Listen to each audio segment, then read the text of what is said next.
So the question is कि एक number है, उसमें हमने 216 इंक्रीज़ किया है, 216 उसमें हमने ऐड किया है, तो वो 140% खुद का हो जाता है। कि अगर कोई नंबर है, फॉर एग्ज़ाम्पल अगर कोई नंबर x है, तो उसमें अगर हमने 216 ऐड कर दिया है तो वो कितना हो जाता है खुद का 140%, मतलब 140% ऑफ का मतलब होता है मल्टीप्लाई ऑफ इटसेल्फ, तो खुद का वो 140% हो जाता है। सो ऑफ का मतलब होता है मल्टीप्लाई, ठीक है।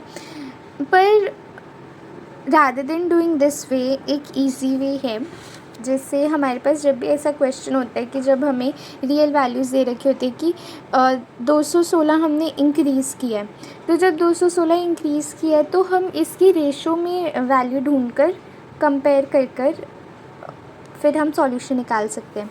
कि जैसे हमें पता है कि जो 140% है उसकी क्या वैल्यू होती है, 140% ओवर 100, 0 से 0 कट एंड 7/5, तो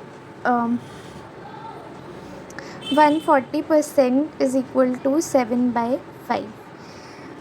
तो हम ये एज्यूम कर लेते हैं कि जो इनिशियल रेशो और फाइनल रेशो, कि जो इनिशियल रेशो है वो 5 है, तो क्वेश्चन हमें कह रहा है कि वो 140% खुद का हो जाता है। हमें पता है कि अगर हम इसको ऐसे देखें कि 5 उधर जाएगा तो 5 का 140% कितना होता है, 7, ठीक है।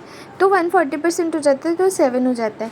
क्वेश्चन हमारे हिसाब से उन्होंने कहा ना कि कुछ इंक्रीज़ हो रहा है, हमारे हिसाब से कितना इंक्रीज़ हो रहा है, 5, पहले 5 था फिर 7 हो गया, तो कितना इंक्रीज़ हो रहा है, 2, ठीक है। लेकिन क्वेश्चन के हिसाब से हमारे हिसाब से 2 इंक्रीज़ हो रहा है और क्वेश्चन के हिसाब से 216, तो एक की वैल्यू हमारे पास आ जाएगी 108।